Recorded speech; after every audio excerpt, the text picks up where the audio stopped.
ఆదాముకి 2 కొడుకులు ఉన్నారు కదా, నేను కాస్త నోరు ఇప్పితే నేను సంతోషిస్తాను. ఆదాము కూడా 2 కొడుకుల పేర్లు చెప్పండి. మాట్లాడండి. కయీను, హేబేలు. ఇప్పుడు 2 కూడా దేవుడికి అర్పణలు అర్పించారు కదా. ఇటు పక్క ఎవరున్నారు? హేబేలు ఉన్నాడు అనుకున్నాం. ఇటు పక్క ఎవరున్నారు? కయీను ఉన్నాడు కదా. ఈయన తోచిందేదో దేవుడికి అర్పించాడు, ఎవరైనా హేబేలు. కయీనుకు తోచిందేదో కయీను అర్పించాడు. ఇద్దరిలో ఎవరి బలి దేవుడు అంగీకరించాడు? ఎందుకు? బైబిల్లో ఉందా హేబేలు బలిని అర్పించినట్టు, అంగీకరించినట్లు ఉందా? పోలే, ఎందుకు అంగీకరించాడు చెప్పండి. ఆయన అంగీకరించినట్టు మీరు ఎలా తెలుసు మీకు? ఇప్పుడు హేబేలు ఇక్కడ బలిచ్చాడు, ఇక్కడ కయీను ఆయనకి తోచింది ఇచ్చాడు. కయీను బలిని స్వీకరించకుండా హేబేలు బలిని స్వీకరించాడని మీకు ఏంటి ఆనవాళ్ళు? అసలు బైబిల్ ఏం చెప్పింది? ఏమండి, శ్రేష్టమైందా? అసలు నేను అంటున్నది, ఈయన ఏం అర్పించాడని అడగలేదు. ఈయన గొర్రెపిల్లలు ఇచ్చాడు, ఓకే, మేకపిల్లలు ఇచ్చాడు. ఈయనేమిచ్చాడు? పళ్ళు, పలహారాలు ఇవి ఇచ్చాడు, కూరగాయలు ఇచ్చాడు. ఇప్పుడు హేబేలు బలి దేవుడు అంగీకరించారని మీరు అంటున్నారు, కయీను బలిని అంగీకరించలేదు అని మీరు అంటున్నారు. అసలు కయీను బలిని అంగీకరించలేదు మీరు ఎలా అనుకుంటున్నారు? హేబేలు బలిని అంగీకరించారని దేని బట్టి చెప్తున్నారు?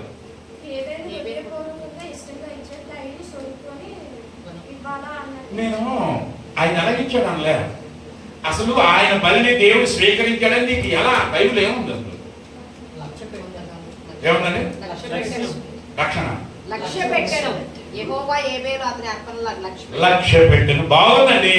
అసలు దేవుని బట్టి లక్ష్య పెట్టాడు. సరే, ఆన్సర్లోకి వచ్చేద్దాం. హేబేలు బలిచ్చాడు, కయీను బలిచ్చాడు. అయ్యారు అందరు ఉండదులండి, అందరు ఉండదు, చూడకండి.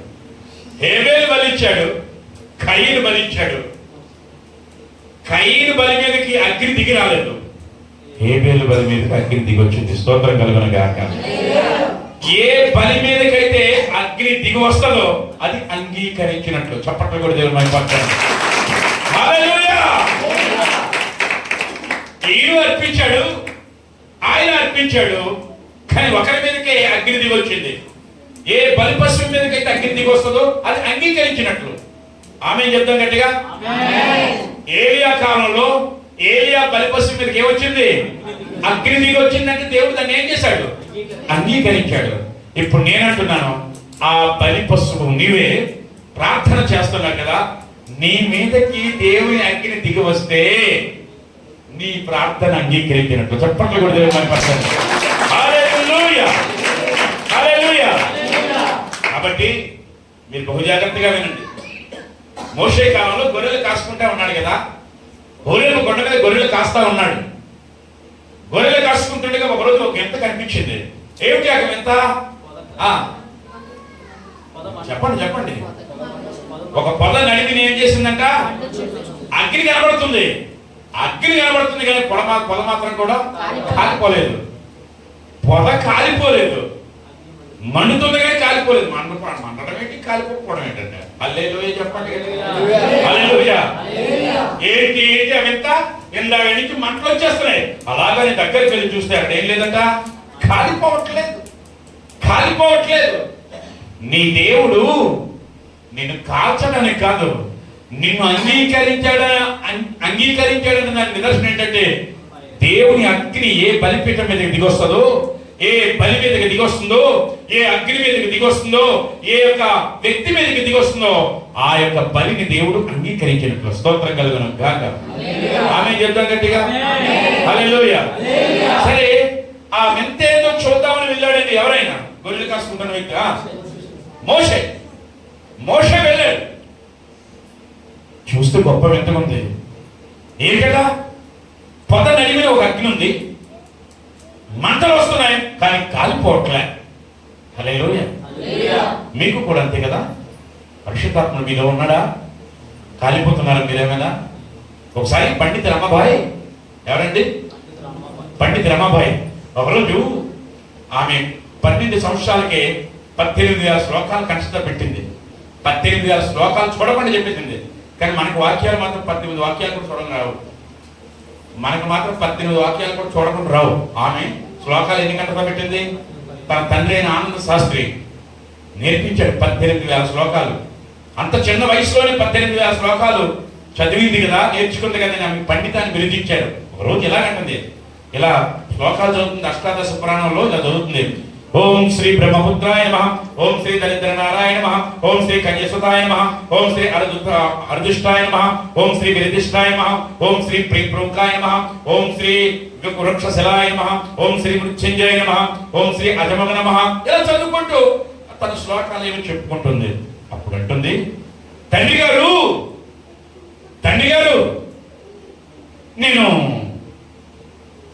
దశ అవతారాల గురించి మీరు నాకు చెప్పారు, కానీ ఇదేంటి ఓం శ్రీ బ్రహ్మపుత్రాయ నమః అంటే దేవుడికి ఒక పుత్రుడు జన్మిస్తాడట. ఓం శ్రీ దరిద్ర నారాయణ నమః, ఆయన దరిద్రుడిగా పుడతాడట. నారాయణుడు అంటే నీటి మీద అల్లాడేవాడు అని అర్థం. నీటి మీద అల్లాడేవాడంట ఈ దరిద్రుడిగా పుడతాడట. హల్లెలూయా. నీటి మీద అల్లాడేవాడంటే ఎవరు? ఆదికాండంలో పరిశుద్ధాత్మ నీటి మీద అల్లాడుచుండెను. ఓం శ్రీ అజముగ నమః, గొర్రె పిల్ల స్వభావం కలిగిన వాడంట. ఓం శ్రీ వృక్షశిలాయ నమః, ఆయన నిలువు కొయ్యకు అడ్డ కొయ్యకు వేలాడదీయబడతాడంట.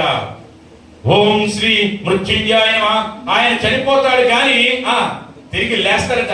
ఈ అవతారం ఏంటి డాడీ అంటే, డాడీ చెప్పలా.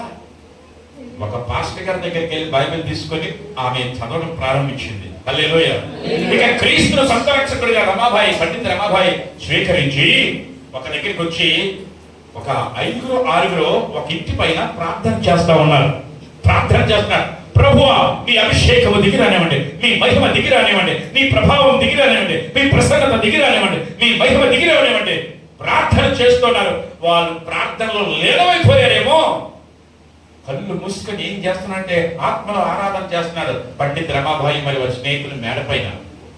ఈలోగా ఊరందరికీ కూడా ఆ యొక్క బిల్డింగ్ కాలిపోతున్నట్టుగా, బిల్డింగ్ కాదులే కాంట్రాక్టులు అది ఆ కాలంలో జొన్న ఉంటాయి కదా, మొక్కజొన్నతో తయారు చేసింది, మొత్తం కాలిపోతుంది అని ఏం చేశారంటే వెంటనే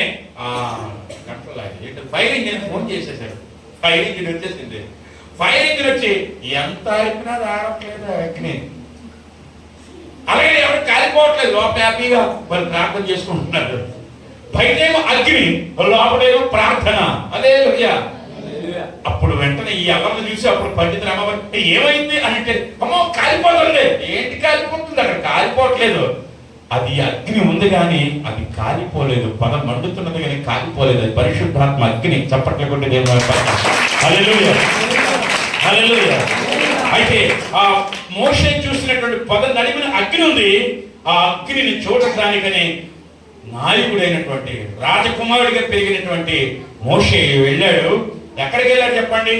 ఏ పొద అయితే మండుతుందో, ఏ పొద అయితే మండుతూ కనిపిస్తుందో, ఏ పొద మీద అయితే అగ్ని ఉందో ఆ పొద దగ్గరికి వెళ్ళి చెప్పులు ఇప్పేసి చేతులు కట్టుకొని దాని ముందు నిలబడ్డాడు నాయకుడైనటువంటి ఎవరు? మోషే. Praise the lord. మీతో మాట్లాడుతున్న మాట దేవుడు. ఏ పొద అయితే మండుతుందో ఆ పొద దగ్గరికి అనేక మంది చెప్పులు విప్పి చేతులు కట్టుకుని ముందుకు వస్తారు. ఆ పొద నీవే అయితే చప్పట్లు కూడా ఏ వ్యక్తి ఆ కొండ మీద చాలా మొక్కలు ఉన్నాయండి, చాలా పొదలు ఉన్నాయండి, కానీ ఒక పొద దగ్గరికి మాత్రమే వెళ్ళాడు. ఆ ఒక పొదే ఈ మోషేను ఆకర్షించింది. సంఘంలో మీరు చాలా మంది ఉన్నారు, కానీ ఏ వ్యక్తి అయితే అగ్ని చేత మండించబడతారో ఆ వ్యక్తిని అనేక మంది ఆకర్షితులవుతారు. స్తోత్రం చెప్తాం గట్టిగా. హల్లెలూయా. మోషే చెప్పులిప్పు అని దేవుడు మాట్లాడుతున్నాడు. స్వరం మాట్లాడుతుంది. అయ్యే ఇక్కడ చెప్పులకి బాబు అంటే ఎవరు మాట్లాడుతున్నావు? చెప్పులకు మాట్లాడంటే ఇది పరిశుద్ధమైన స్థలం. పరిశుద్ధమైన రోజు ఇలాగే వచ్చేవాడిని కదా. ఆ కొమ్మల్ని ఎన్నోసార్లు నరికాను. మా యొక్క గొర్రెలు మేకలు పెంట కూడా వేసేసాయి, ఎన్నోసార్లు తొక్కేసాయి. మరి ఇది పరిశుద్ధ స్థలమా అంటే అప్పుడు దేవుడు అంటాడు, అప్పుడు ఎన్నోసార్లు తొక్కానంటే ఒకసారి తొక్కు చూడు. ఇప్పుడు అంటే ఇప్పుడు తొక్కగలరా? ఆ స్థలంలోకి వెళ్ళగలడం మోషే వెళ్ళలేడు. దేవునికి స్తోత్రం కలుగును గాక. నా సహోదరుడా, ఒకసారి నువ్వు ఒక్కొక్కసారి ఎన్నోసార్లు నువ్వు తొక్కబడ్డావు, మనుషుల చేత నరకబడ్డావు, నిన్ను అణిచేశారు, పెంటతో నింపేశారు, ఆకులు లేకుండా మేయబడ్డావు మేకలతో. కానీ నువ్వు అగ్ని చేత నింపబడితే ఎవరైతే నిన్ను నిందించారో, ఎవరైతే నిన్ను తొక్కాలని చూశారో వారే మోషేలాగా చేతులు కట్టుకొని చెప్పులు పెట్టి నీ ముందు నిలబడతారు. స్తోత్రం చెప్పండి గట్టిగా. హల్లెలూయా. నిన్నటి వరకు ఈ యొక్క పొదలో ఏ విశేషం లేదు. పొద మండలం ప్రారంభించిన తర్వాత ప్రపంచమే పొద వైపు చూస్తూ ఉంది. హల్లెలూయా. స్తోత్రం కలుగును గాక. ఎంతో కాలంగా విశ్వాసిగా ఉంటున్న సంఘంలో విశేషం లేదేమో, మొగ్గలు లేవు, పువ్వులు లేవు, కాయలు లేవు, ఫలాలు లేవు. ఎంతకాలం ఫలాలు లేని చెట్టుగా సంఘంలోనే ఉంటావు. సాధారణ చెట్టులాగా నువ్వు ఉన్నంత వరకు నీకు గుర్తింపు ఉండదు. నువ్వు ఫలించే చెట్టుగా ఉండాలంటే నువ్వు అగ్ని చేత మండబడాలి. రాజధాని చెప్తాను గట్టిగా. పరిశుద్ధాత్మ మీ మీదకి వచ్చినప్పుడు శక్తిని పొందుతారు కదా. పరిశుద్ధాత్మ మీ మీదకి వచ్చినప్పుడు అధిక బలం వస్తుంది కదా. పరిశుద్ధాత్మ మీ మీదకి వచ్చినప్పుడు సాతాను కాడిని వెరగొట్టే శక్తి నీ మీదకి వస్తుంది. కనుక నువ్వు అగ్ని పొదలాగా మండాలి. స్తోత్రం కలుగును గాక. హల్లెలూయా. హల్లెలూయా. ఆ నడిమన ఏముందండి? దేవుడు ఉన్నాడు. ఆ పొదలో దేవుడు ఉన్నాడు. నేను అంటున్నాను, ఆ పొదే నీ ఎదైతే, ఆ పొదలో దేవుడు ఉన్నాడు, మండింది. ఆ పొదలో ఉన్నట్టుగా నీ ఎద, నీ హృదయంలో దేవుడు ఉంటే నువ్వు కూడా మండుతావు. స్తోత్రం కలుగును కాక. హల్లెలూయా చెప్తాను గట్టిగా. విషయం ఏంటంటే, ఒక మాట చెప్పు, 6 మాటలు చెప్తానన్నాను కదా. ఓకే. బలిపీఠంలో ఉన్నాం. బలిపీఠం దగ్గరికి వచ్చిన నీ బలి దేవుడికి ఇష్టమైంది ఎలాగ చెప్పాం? ఆ హేబేలు బలి దేవుడికి ఇష్టమైంది ఎలా చెప్పాం? అగ్ని చేత నింపబడినటువంటి ఆ బలిపీఠం ఉందంటే బలిపశువు మీదకి అగ్ని దిగొచ్చింది కాబట్టి అంగీకరించబడింది. బలిపీఠం దగ్గర నేను అంగీకరించబడాలి. స్తోత్రం చెప్పండి గట్టిగా. ప్రతి ఒక్కరము అతి పరిశుద్ధ స్థలానికి వెళ్ళాలంటే ఆవరణంలో ఉన్న బలిపీఠం దగ్గర నువ్వు పశ్చాత్తాపడాలి. అప్పుడు నువ్వు అంగీకరించబడతావు. ఆమేన్ చెప్తాం గట్టిగా. హల్లెలూయా. బయట నువ్వు ముక్కలుగా నీ హృదయాన్ని నరుక్కొని లోపలికి రాగలిగితేనే నువ్వు అతి పరిశుద్ధ స్థలంలోకి రాగలవని ప్రభు పేరుట కోరుతా ఉన్నాను. స్తోత్రం కలుగును గాక. చెప్పడానికి చాలా ఉంది. రెండో మాట దగ్గర రావాలి. రెండోది ఏంటమ్మా? మొదటిది ఇత్తడి బలిపీఠం, రెండోది గంగారం. బలిపీఠము అనుభవం అనగా దేవుడి చేతను అంగీకరించబడాలి. నీకు ఇష్టమైనది బలిపీఠం మీద వచ్చేస్తేనే లోపలికి వస్తావు. దేవుడి కంటే ఎక్కువగా ఏం ప్రేమిస్తున్నావు దాన్ని వదిలే. అది ఏదైనప్పుడు కూడా దేవుడి పనికి ఆటంకంగా ఉన్నది ఏదైనా దాన్ని పక్కన పెట్టేసేయి. అది మనుషుడా, వస్తువా, ఏదైనా సరే బలిపీఠం మీద తెస్తే నువ్వు అంగీకరించబడతావు. అప్పుడు రెండో స్టెప్ దగ్గరికి వస్తావు. రెండోది ఏంటంటే అది ఇత్తడి గంగాలం. ఇత్తడి గంగాలం నీళ్లు ఉంటాయి. ఆ నీళ్లతో కాళ్ళు చేతులు శుభ్రంగా కడుక్కొనితేనే పరిశుద్ధ స్థానంలోకి వస్తావు. నేను మనం పరిశుభ్రపరచబడాలి. దానినే మనం బాప్తిస్మం అన్నాం. బాప్తిస్మం తీసుకున్నామా? రక్షణ తీసుకున్నామా లేదా? దేవుడి స్తోత్రం చెప్పండి గట్టిగా. హల్లెలూయా. గట్టిగా స్తోత్రం చెప్దాం. బలిపీఠము రక్తముతో కూడినదైతే గంగాళము నీటితో కూడినది. ఆమేన్ చెప్దాం గట్టిగా. నువ్వు నేను పరిశుద్ధపరచబడాలంటే ఎలా పరిశుద్ధపరచబడుతుంది తెలుసా? నీళ్ళ ద్వారా మాత్రమే. ఏ నీళ్ళయ్యా అంటే ఎఫెసీయులకు రాసిన పత్రికలో తర్వాత చూద్దరుగలండి. వాక్యం అనే నీటి చేత మన హృదయాలు పరిశుద్ధపరచుకోవాలి. స్తోత్రం చెప్పండి గట్టిగా. రెండోది కన్నీటి ప్రార్థన అనుభవం చేత నేను పరిశుద్ధపరచుకోవాలి. ఆమేన్ చెప్దాం గట్టిగా. వాక్యం అనే నీటితో మనం కడుక్కోవాలి. రెండోది కన్నీటి ప్రార్థన అనుభూతి. 30 రోజులు మీరు చేసిన పని అదే కదా. మిమ్మల్ని మీరు శుభ్రం చేసుకున్నారు. దేవునికి మహిమ కలుగును గాక. హల్లెలూయా. లోతైన పశ్చాత్తాపం మనిషిని శుభ్రం చేస్తుంది. నీటి బాప్తిసం మనిషిని శుభ్రం చేస్తుంది. మూడవదిగా యెషయా 6:6లో ఉంటుంది, పరిశుద్ధాత్మ నీ మీదకి వచ్చినప్పుడు నువ్వు పరిశుద్ధపరచబడతావు. చప్పట్లు కొట్టి దేవుని మహిమపరచండి. హల్లెలూయా. హల్లెలూయా.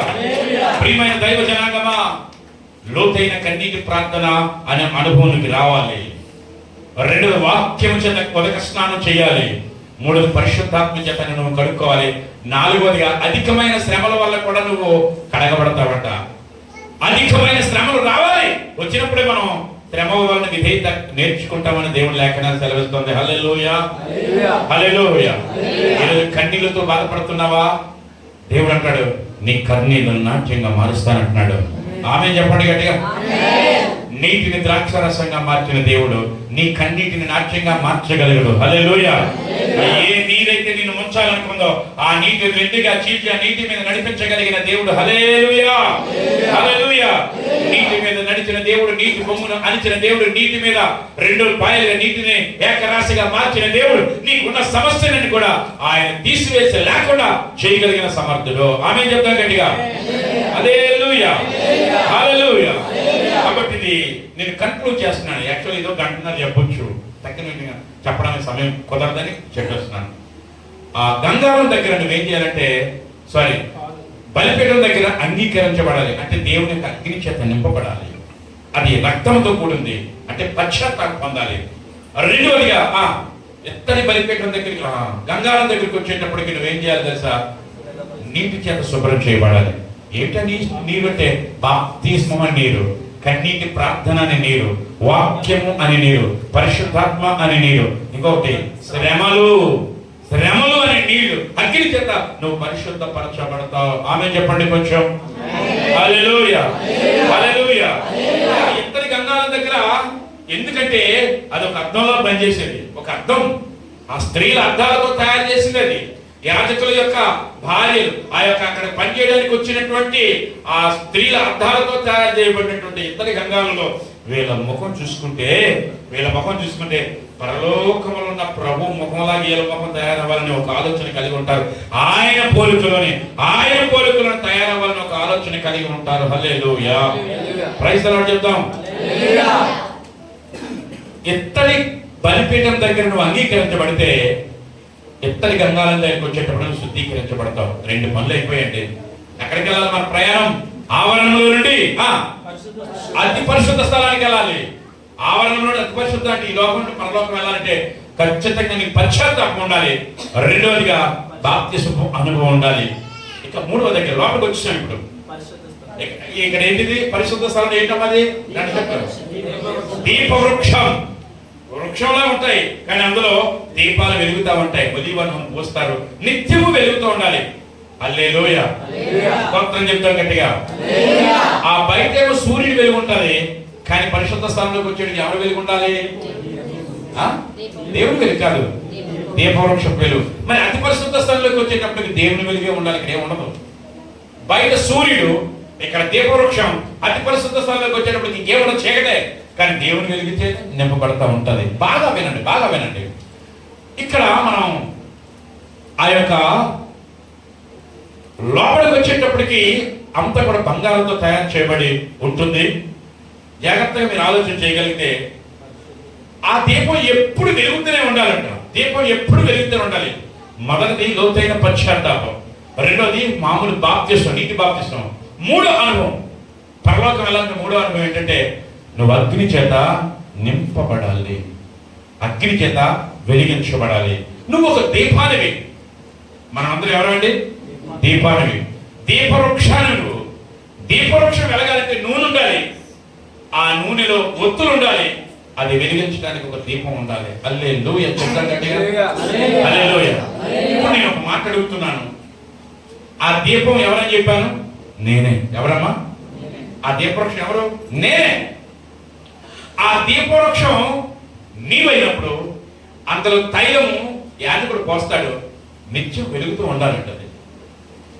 ఇప్పుడు దీపం వెలిగించింది బాగానే ఉంది, కానీ దీపవృక్షం బాగోలేదు. ఒక్కొక్కసారి దీపవృక్షం దేంతో తయారు చేయాలి? లోపలికి వచ్చిన వస్తువులన్నీ శుద్ధ సువర్ణతో తయారు చేయబడాలి. ప్రైజ్ ది లార్డ్ చెప్తాం. శుద్ధ సువర్ణతో తయారు చేయబడిన బంగారంలో మాత్రమే బాగా వెలుగుతుంది. నేను అంటున్నాను, దీపం బాగానే వెలిగింది అంటే దీని అర్థం ఏంటంటే ఎప్పుడైతే మీరు పశ్చాత్తాపం మారు మనసు పొందారో బాప్తిస్మం పొందారు. బాప్తిస్మం పొందిన తర్వాత అయ్యగారు ప్రార్థన చేయడము, మీరు ప్రార్థన చేయడం, పరిశుద్ధాత్మ వరాన్ని పొందుకున్నారు, అభిషేకం పొందుకున్నారు. అభిషేకమే వెలుగు, దీపం అన్నమాట. కానీ కింద ఉన్నటువంటి ఆ వెలిగించబడింది పరిశుద్ధాత్మ అభిషేకం. కింద ఉన్న దీపవృక్షం ఎవరంటే నీవే. ఇప్పుడు నేను అడుగుతున్నాను, దీపవృక్షం ప్రాముఖ్యమైనదా లేకపోతే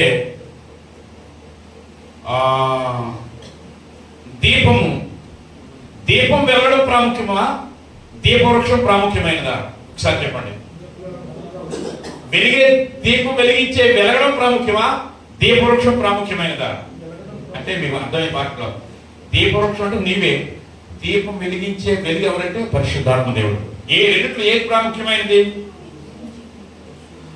పరిశుద్ధాత్ముడు గొప్పవాడా, నువ్వు గొప్పవాడువే? లేకపోతే నువ్వు శుభ్రంగా ఉండాలా, పరిశుద్ధాత్ముడు శుభ్రంగా ఉండాలంటే నేను అంటున్నాను దీపవృక్షం కూడా బాగుండాలి. దీపం బాగా ఉన్నంత మాత్రం సరిపోదు. ఇక్కడికి వస్తావు, ప్రార్థన చేస్తావు, ఉపవాసాలు అంటావు.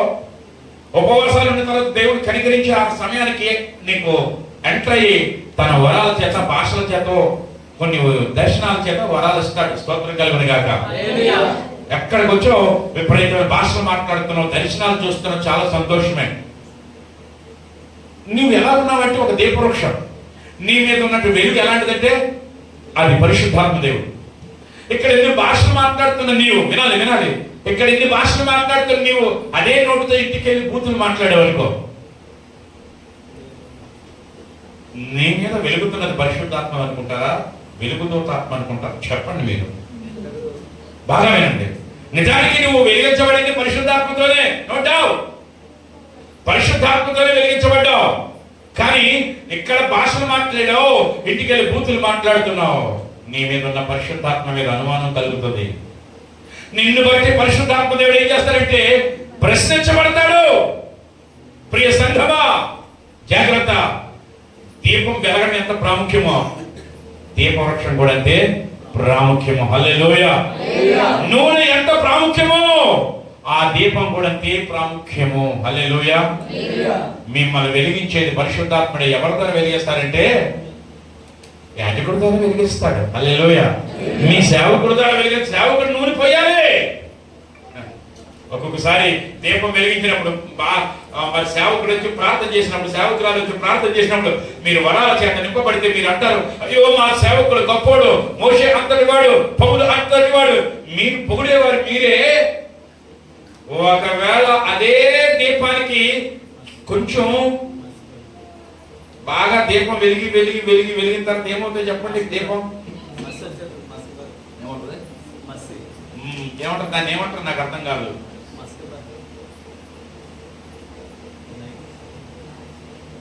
స్తోత్రం కలుగును గాక.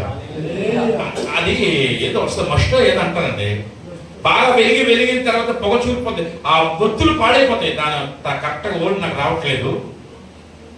అప్పుడు యాజకుడు ఏం చేస్తాడు తెలుసా? ఒత్తుల్ని ఏం చేయాలి? కత్తిరించాలి. ఏమంటే నూనె పోసినప్పుడేమో అమ్మో మా గొప్పోడు, మా సేవకుడు గొప్పోడు, సేవకుడు గొప్పోడు ప్రశంసించిన ఈనోరు అప్పుడప్పుడు వాక్యం ద్వారా మిమ్మల్ని కత్తిరిస్తే పాస్టర్ గారు ఇవాళ టార్గెట్ చేసి నా గురిండే చెప్తున్నారంటున్నారా? అదా అంటే నూనె పోసినప్పుడు పాస్టర్ గారు మంచివాళ్ళు, అయ్యా కరెక్ట్గా లేరయ్యా గద్దించినప్పుడు ఏమొచ్చి ఆ పాస్టర్ గారు చెడ్డలు అయిపోతున్నారా? మీరు దూషిస్తుంది పాస్టర్ గారిని కాదు, వాక్యాన్ని. దేవునికి స్తోత్రం కలుగును గాక. హల్లెలూయా. నీ దీపవృక్షం శుద్ధంగా లేదు. యేసయ్యను కొట్టినా తిట్టినా బూతులు మాట్లాడినా అక్కడ ఏం బాధపడలేదు. కానీ పరిశుద్ధాత్మను దూషించిన వారికి ఏం లేదంట, క్షమాపణ లేదంట. యేసుప్రభు వారు ఏం చేశారు? ఎన్ని కొట్టినా ఏమనలేదు. కానీ తన ఆలయాన్ని పాడు చేసేటప్పుడు మాత్రం కోపగించుకున్నాడు కదా బైబిల్ గ్రంథంలో. మరి నీ దేహము నా దేహము ఎవరి ఆలయం? అది దేవుని ఆలయం. హల్లెలూయా. నీ దేహము పరిశుద్ధాత్మక ఆలయమై ఉంది, నీకు నచ్చినట్టు వాడుకుంటావు. దేవుడు ప్రశ్నించడా? నీ మీద ఉన్న అభిషేకం ప్రశ్నించబడదా? ఒకసారి ఆలోచించు సహోదరి సహోదరుడు. దేవుడు నీతో మాట్లాడుతూ ఉన్నాడు. హల్లెలూయా. హల్లెలూయా. ఇంతకీ అది బాబు నీ పేరే ఏంటది? దీపవృక్షం. అది పూత పోసిన దీపవృక్షమా, పోత పోసిన దీపవృక్షమా? పూతకి పోతకి చాలా తేడా ఉంది. పూత అంటే ఏంటంటే, పోత అంటే ఏంటంటే అంటే చెప్తాను. బంగారం ఉంది కదా, ఒరిజినల్ బంగారం, కేడియం బంగారం, దాన్ని మరిగించి పోత పోస్తారు. పోత అచ్చు. అదే గిల్ట్ రోల్డ్ గోల్డ్కి ఏం చేస్తారు? లోపటేమో ఐరనో ఏదో ఉంటది, రాయిగో. ఆ పైన ఏం చేస్తారు వీళ్ళు? పూత. పూతకి పోతకి చాలా తేడా ఉంది. మనం పరిశుద్ధాత్మని పోతేసుకోకూడదు. పరిశుద్ధాత్మ చేత మనం ఏం చేయాలంటే కాల్చబడాలి. Praise the lord. అప్పుడే మనం పోత పోయబడతాం. ప్రైజ్ ది లార్డ్ చెప్తాం గట్టిగా. ఇక్కడ పరిశుద్ధాత్మకి డాన్స్ వేసేస్తావు, బయటికేమో అన్యులు నువ్వు అలా డాన్స్ అయితే నీ మీద ఉన్న పరిశుద్ధాత్మ ప్రశ్నించబడుతున్నారు. ప్రియ సహోదరి సహోదరుడా, హల్లెలూయా. గట్టిగా స్తోత్రం చెప్తాం గట్టిగా. నీకు నూనె పోసినప్పుడు, నీ గురించి ప్రార్థన చేసినప్పుడు సేవకుడిని ఎంత ప్రశంసించావు, కానీ నీ ఒత్తులు సవరించినప్పుడు మాత్రం దుఃఖపడిపోతున్నావు కదా. ఇదేనా నువ్వు అప్పగించుకునేది? నీవు సేవకుడికి నువ్వు అప్పగించుకోగలిగితే నువ్వు దేదీప్యమానంగా వెలుగుతుంటావు. స్తోత్రం కలుగును గాక. గట్టిగా స్తోత్రం. మంచి శిల్పం తయారు చేయాలన్నా శిల ఎవరికి అప్పగించుకోవాలి? శిల్పికి అప్పగించుకోవాలి. ఒక విశ్వాస శ్రేష్టమైన విశ్వాసిగా తయారవ్వాలంటే ఎవరికి అప్పగించుకోవాలి? చెక్కుతున్న యాజకుడైన సేవకుడికి మీరు అప్పగించుకోవాలి. ఆమె చెప్తా గట్టిగా. సరే, ఇక్కడ పరిశుద్ధాత్మ అభిషేకం పొందుకోవాలి. ఫస్ట్ పశ్చాత్తాపం పొందాలి తది బలిపీఠం దగ్గర. రెండోది నీటి బాప్తిసం పొందాలి ఎక్కడ? గంగాళం దగ్గర. మూడోది పరిశుద్ధాత్మ అభిషేకం పొందుకోవాలి. ఇక ఎక్కడికి వద్దాం? రొట్టెల సముఖపు రొట్టెల బల్ల. అక్కడ ఒకే బల్ల 12 గోత్రాలకు సంబంధించి 12 రొట్టెలు మోస్తూ ఉంటది. మన భారం మోసేవాడు దేవుడే. ప్రైజ్ ది లార్డ్ చెప్తాం గట్టిగా. అది సముఖపు రొట్టెల బల్ల దేనికి సాదృశ్యమయ్యా అంటే సంఘ క్రమానికి సాదృశ్యము. ఏంటమ్మా? రొట్టెలు ఇటు 6 అటు 6 క్రమంగా ఉంటాయి. సంఘానికి కొన్ని క్రమాలు ఉంటాయి కదా, ఉన్నాయా లేవా? సంఘంలో మీరు మీ ఆరాధన నాకు తెలియదు కానీ 10 గంటలకో 8 గంటలకో టైం, క్రమం అంటే క్రమం. మీకు ఒక యూనిఫామ్ ఇచ్చారా? నీకు ఒక క్రమం ఇచ్చారా? ఎక్కడో ఏదో సంఘంలో తీసుకొచ్చిన క్రమం ఇక్కడ చెప్పడానికి ప్రయత్నం చేయకండి.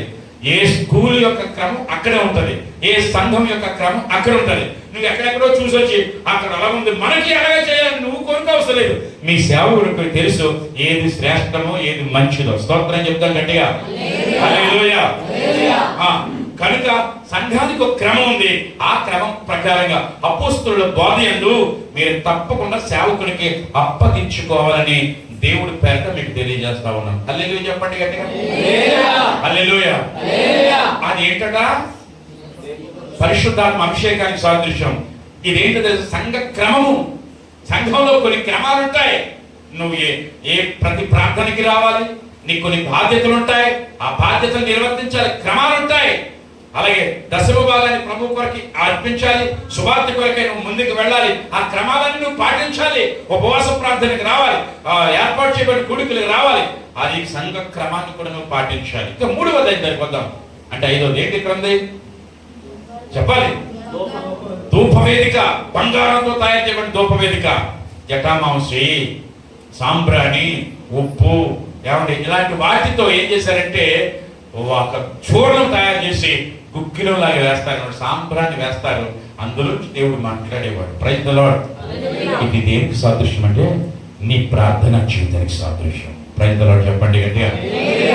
విశ్వాసి కొత్తగా వచ్చినప్పుడు ఏం చేయాలి అంటే పశ్చాత్తాప పడాలి. రెండోది బాప్తిస్వం పొందాలి. 3వదిగా చూడగలిగితే ఇక్కడ ఏం చేయాలి? పరిశుద్ధాత్మ అభిషేకం పొందుకోవాలి. ఇక 4వ చూడగలిగితే సంఘానికి క్రమం ఉంది. ఆ క్రమం ప్రకారంగా మీరు ముందుకు వెళ్ళాలి. ఇక 5వదిగా చూడగలిగితే ప్రార్థన జీవితం కలిగి ఉండాలి. ప్రార్థన ఎలా చేయాలో, యాచనలు, ప్రార్థనలు, విజ్ఞాపనలు ఇవన్నీ కూడా సేవకుడు చెప్పినట్టు చేయాలి. ఆమె చెప్పండి. ఒక్కొక్కటి గంటన్నర మాట్లాడగలను, కానీ సమయభావాన్ని బట్టి నేను ముగింపులకు వస్తా ఉన్నాను. బహు జాగ్రత్తగా వినండి. చివరిని ఏం జరిగిందంటే ఆవరణం నుండి అధిపతి సొంత స్థానంలోకి వెళ్ళాలంటే మొదటి ఏ అనుభవం రావాలి? బలిపీఠం దగ్గర అంగీకరించబడినట్లుగా పశ్చాత్తాపంతో నువ్వు అగ్ని చేత మండబడాలి. అప్పుడు నువ్వు అంగీకరించబడతావు. ఇదిగో మరి చివరికి 2వ దాని దగ్గరికి వచ్చేటప్పటికి బలిపీఠం దగ్గరికి, ఆ బలిపీఠం దగ్గరికి గంగాళం దగ్గరికి వస్తే నువ్వేం చేయబడతావు? శుద్ధీకరించబడతావు. ఇక్కడ అగ్ని చేత నింపబడతావు. ఇక్కడ క్రమంలోకి వస్తావు. ఇక్కడ ప్రార్థనా జీవితం చేత ముందుకు వెళతావు. ప్రైజ్ ది లార్డ్ చెప్తాను గట్టిగా. బయట ఎవడైనా సరే బయట జరుగుతాడు, కొంతంత అన్యుడు కూడా చూడొచ్చు. అడుగుతాడు, అన్యుడు లెక్క అడుగుతాడు, లెక్క నిన్ను చూస్తాడు. ఎందుకంటే బయట ఓపెన్ ఏరియా ఉంటుంది, ఆవరణం అంతా ఓపెన్ గా ఉంటుంది, చిన్న గోడ ఉంటుంది, జంట ఉంటుంది తప్ప అందరికీ కనబడుతుంటది. ఏ అబ్బాయి కాదు, అందరూ చూస్తుంటారు. ప్రభు నమ్ముకున్న కొత్త రోజుల్లో వినండి, ప్రభు నమ్ముకున్న కొత్త రోజుల్లో నిన్ను 100 కళ్ళు చూస్తాయి. అబ్బో నిన్నటి వరకు ఇది తాగుబోతు, నిన్నటి వరకు ఈ అమ్మాయి తిట్టుపోతూ ఇప్పుడు నల్ల బైబిల్ పట్టుకొని నల్లట్ట పుస్తకం పట్టుకొని సంఘానికి వెళ్తుందని నీ మీద ఎన్ని కన్నులు ఉంటాయి తెలుసా? నిన్ను ప్రశ్నిస్తారు. ప్రశ్నిస్తారు నిన్ను, దానికి సమాధానం నువ్వు చెప్పాలి. అన్యులు ప్రశ్నించిన సమాధానం చెప్పాలి. ఒకరోజు ఒక మీటింగ్కి వెళ్ళాను. మీటింగ్కి వెళ్ళి ఆకలిస్తుందని పకోడీ కొనుక్కోవడానికి వెళ్ళాను. అక్కడెక్కడ పకోడీ లేదు, ఒక దగ్గరే ఉంది. ఆ పకోడీ దగ్గరికి వెళ్ళి పకోడీ ఇవ్వండి, మెత్తటి పకోడీ ఇవ్వండి అన్నాను. ఆకలిస్తుంది. ఇస్తూ ఉండగా ఆ పక్కన తెలిసిన ఆయన ఉన్నాడు. ఆయన అంటాడు, ఏంటి సార్ ఎక్కడికి వచ్చారు, ఏ సంగతి అన్నారు. ఏమీ లేదు, పకోడీ కొను. సరే వెళ్ళిపోయాను, పకోడీ కొనుక్కొని వెళ్ళిపోయాను. ఆ మనసులో చదివే వ్యక్తి కనబడి అంటున్నాడు, పాష గారు ఏ సంగతి అక్కడ ఉన్నారు. నేను ఇంతకీ పకోడీ ఎక్కడ కొన్నాను తెలుసా? బ్రాండీ షాప్ దగ్గర కొన్నాను. పకోడీ ఎక్కడ కొన్నాను? ఆయన ఉద్దేశం ఏంటి చెప్పండి. పాష గారు కూడా నాకేం ఆకలేసి అక్కడే దొరికింది, అక్కడ కొన్నాను నేను. కనుక వాళ్ళు ప్రశ్నిస్తారు, సమాధానం లేదయ్యా, ఎక్కడ దొరకలేదు, నేను అక్కడ కొన్నానయ్యా. మీరేం కోపటి కోసం ఫీల్ అయిపోవసం లేదు. ఆవరణంలో జరిగే ప్రతి దానికి అన్యుడికి లెక్క అప్పగించాలి. పరిశుద్ధ స్థలంలో జరిగే ప్రతి దానికి సేవకుడికి లెక్క అప్పగించాలి. నీ యొక్క అభిషేకం గురించి లెక్క సేవకుడికి అప్పగించాలి. సంఘ క్రమం గురించి కూడా సేవకుడికి లెక్క అప్పగించాలి. ఏంటిది? ప్రార్థనా జీవితం గురించి కూడా ఎవరికి లెక్క అప్పగించాలి? సేవకుడికి అప్పగించాలి. స్తోత్రం చెప్పండి కొంచెం. హల్లెలూయా, హల్లెలూయా. సమస్త మహిమ ఘనత ప్రభావాలు దేవునికే కలుగును గాక. హల్లెలూయా, హల్లెలూయా. సరే, చివరిగా ఇంకేం మిగిలిపోయింది చెప్పండి. అతి పరిశుద్ధ స్థానంలోకి వచ్చేసాం. ఇక్కడేముంది? ఈ మందసం నుండి చెప్పాలంటే 3 గంటలు పడుతుంది. ఈ మందసం దగ్గరికి వద్దాం. మందసం అంట మన ప్రార్థన జీవితం, మన పరిశుద్ధ జీవితానికి సాదృశ్యం. ఏంటన్నది? మన పరిశుద్ధ జీవితం. మొదటిది ఏంటట? మన పశ్చాత్తాపం. రెండోది నీటి బాప్తిసం. మూడోది అగ్ని బాప్తిసం అనగా అభిషేకం. నాలుగోది సంఘక్రమం. ఐదవది ప్రార్థనా జీవితం. ఆరవదిగా చెప్పండి పరిశుద్ధ జీవితం. చూడండి, ఆవరణంలో జరిగిన దానికి లెక్క ఎవరికి అప్పగించాలి? అన్నిటికైనా చెప్పాలి. మందిరంలో పరిశుద్ధ స్థానంలో జరిగిన 3 విషయాలు ఎవరికి లెక్క అప్పగించాలి? సేవకుడికి. నీ పరిశుద్ధ జీవితానికి గురించి లెక్క ఎవరికి అప్పగించాలి తెలుసా? దేవుడికి. స్తోత్రం చెప్పండి గట్టిగా. ఎందుకంటే మాకు కూడా తెలియదు నీ గుండెలు ఏమన్నా, మాకేం తెలిస్తే నువ్వు ప్రతిదీ కూడా దేవుడికి లెక్క అప్పగించాలి. రైతులా చెప్పండి కొంచెం గట్టిగా చెప్తే ఇంకా సంతోషిస్తాను కదా. హల్లెలూయా. సముఖపు రొట్టెల దగ్గరికి రావాలి. నువ్వు సముఖపు రొట్టెల అనుభవంలోకి రావాలి. సముఖపు రొట్టె, ఒక రొట్టె తయారు చేయాలంటే పొలంలో ఉన్నటువంటి గింజల్ని, ఆ యొక్క పనల్ని తీసుకొచ్చి కట్టబడాలి, కొట్టబడాలి, కోర్చబడాలి. అర్థం? కట్టబడడం ఏంటి? ఇప్పుడు డైరెక్ట్ రొట్టె అయిపోద్దా? ఆ రొట్టె ఎక్కడో పొలంలో ఉంటుంది. లోకం అని పొలంలో నువ్వు కొయ్యబడాలి. ముందు నీవు నేను కూడా లోకం నుంచి కొయ్యబడ్డాం. ఐగుప్తు నుంచి బయటకు వచ్చినట్టుగా వచ్చాం. ఈ లోకం నుంచి, పాపం నుంచి బయటకు వచ్చేసాం. కోయబడిన మనం కూర్చబడాలి. కుప్పలా ఏం చేయాలి? కూర్చబడాలి. మనమందరం ఈ లోకంలో పాపంలో ఉన్నవారే. ఇప్పుడు ఒక కుప్పలా కూర్చబడ్డాం. ఆ కుప్పే మందిరం. స్తోత్రం కలుగును గాక. దేవునికి స్తోత్రం చెప్పండి గట్టిగా. హల్లెలూయా. ఎందుకయ్యా ఇక్కడికి వచ్చామంటే ఇది ఏమంటారు? ఇది ఎస్టేట్ బ్యూటీ పార్లర్. ఎందుకయ్యా ఈ సన్మానంలోకి వచ్చామంటే నిన్ను చెక్కడానికి ఒక బ్యూటిషియన్ పెట్టారు. నీ సేవకుడిని మిమ్మల్ని కొడతారు, తిడతారు, చెక్కుతారు. ఎందుకంటే ఆ రాజుని మెప్పించాలి. నువ్వు ఆ రాజు చేత నువ్వు అలంకరించబడాలి. ఆ రాజు చేత అంగీకరించబడాలి. దేవుడికి ప్రియమైన వ్యక్తిగా నేను తయారు చేయడమే మా పని. ఈ విషయాలు మీరు గమనించుకోండి. నువ్వు ఒక పెండ్లి కుమార్తెగా తయారు చేయడమే మా పని. Praise the lord. హల్లెలూయా. అక్కడ ఉన్నప్పుడు ఏమండి, కోయబడ్డ నీవు కుప్ప కూర్చబడ్డావు, తర్వాత కొట్టబడతావు. గింజలుగా రావాలంటే దంచబడతావు. అంటే శ్రమలు వస్తాయి, బాధలు వస్తాయి, ఇబ్బందులు వస్తాయి. మీరేం భయపడవసరం లేదు. మీతో పాటు దేవుడు ఉన్నాడు. Praise the lord. ఏమండి, ఒకసారి మనందరికీ ధాన్యం గురించి తెలిసిన పూర్వకాలం ధాన్యం మిగులు లేనప్పుడు ఏం చేసేవారు? దంచారు. దంచేటప్పుడు అంటే కొన్ని గింజలు ఏం చేస్తాయి చెప్పండి? తుడుతుంటాయి. అలాగే వాక్యం అనే రాకం దంచినప్పుడు కొన్ని గింజలు ఏం చేస్తాయంటే ఎగిరి పడుతుంటాయి. ఎగిరి బండి బట్టి ఏం చేస్తాం అంటే మళ్ళా అనేది ఎలాగైనా నీ తోలు తీసి లోపలికి కింద బయట పెట్టాలి. స్తోత్రం కలుగును గాక. మా పనే అది. నువ్వు పనికి రావాలి. హల్లెలూయా, హల్లెలూయా. గాయం చేయు దెబ్బలు అంతరంగం చూసి నిన్ను బాగు చేస్తాయి, నీ గాయలు నీకు మేలు చేస్తాయని దేవుని యొక్క లేఖనాలు సెలవిస్తాయి. నీ పైన పొట్టు తీసేయాలి, అది మా ఉద్దేశము. ఆమె చెప్తాం గట్టిగా.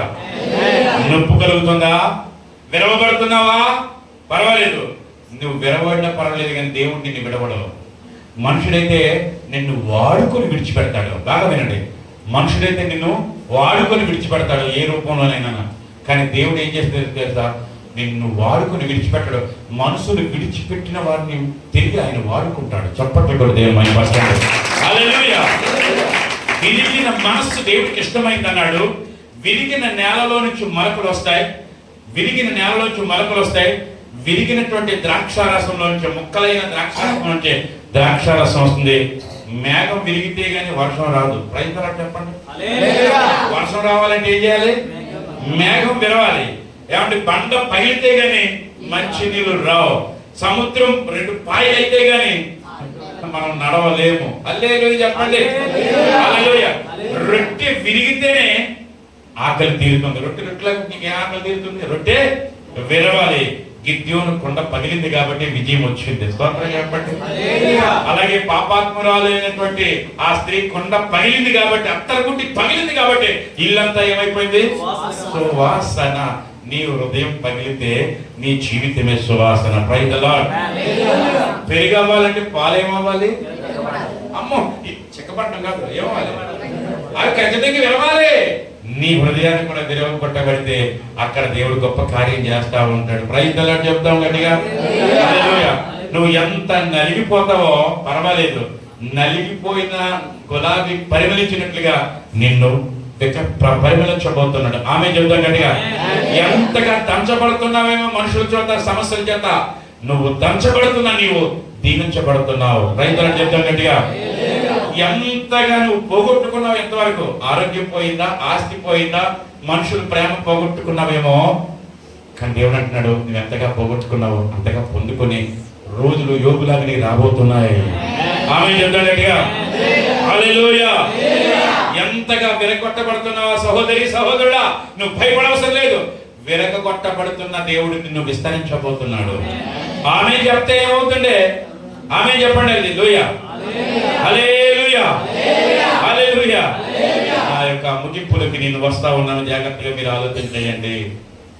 ఇప్పుడు ఎన్ని అయిపోయి ఆవరణంలో ఉన్నటువంటి బలిపీఠం దగ్గర ఏం చేయాలి? మనం అంగీకరించబడాలి. ఇక్కడ గంగాళం దగ్గరికి వచ్చి శుద్ధీకరించబడాలి. ఇక్కడికి వచ్చి వెలిగించబడాలి. క్రమం నేర్చుకోవాలి. ప్రార్థనా జీవితం కలిగి ఉండాలి. లోపలికి వచ్చి పరిశుద్ధ జీవితాన్ని కూడా కలిగి ఉండాలి. ఇవన్నీ ఉన్నాయి, కానీ ఆ యొక్క ప్రత్యక్షపడానికి ఇవన్నీ ఉన్నాయి, బాగానే ఉన్నాయి. అక్కడ దీపం వింటున్నా తమ్ముడు, ఇక్కడ దీపం వెలుగుతుంది, ఇక్కడేమో రొట్టెలు ఉన్నాయి, ఇక్కడేమో ధూపం ఉంది. ఇవి బాగా ఉండాలంటే పైన తెరలు కూడా ఉండాలి. స్తోత్రం చెప్పండి గట్టిగా. ఏముండాలి? ప్రత్యక్షపడానికి పైన టాప్ ఉండాలి, తెరలు ఉండాలి. తెరలు, ఆ తెర ఎవరో కాదు, మీ సేవకుడు. ప్రైజ్ ది లార్డ్ చెప్పండి గట్టిగా.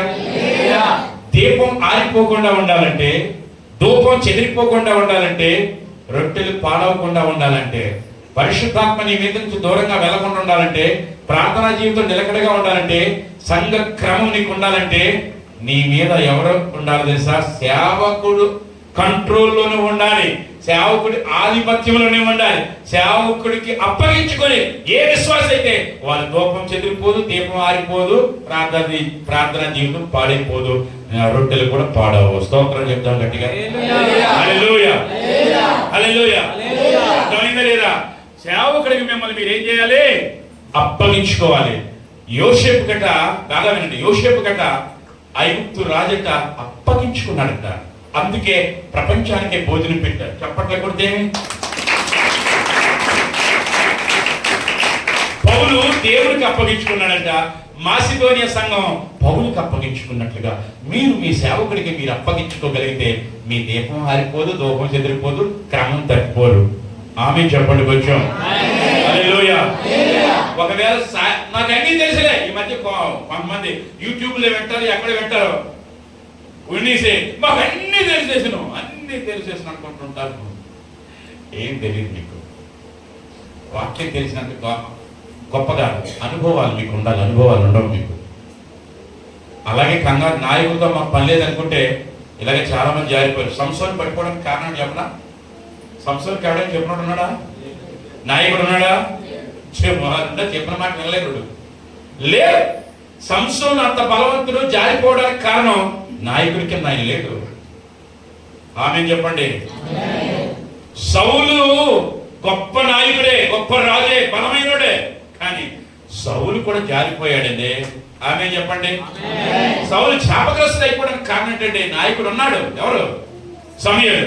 కారణం చేయలేదు నాయకుడే. నువ్వు చెప్పేదే, నువ్వు వచ్చే వరకు మేమే భరించేస్తామని మరి తెగించి ముందుకెళ్ళాడు. అతని అడ్రస్ ఏమైనా ఉందా? సౌలు అడ్రస్ ఆమేన్ చెప్పండి కనుక.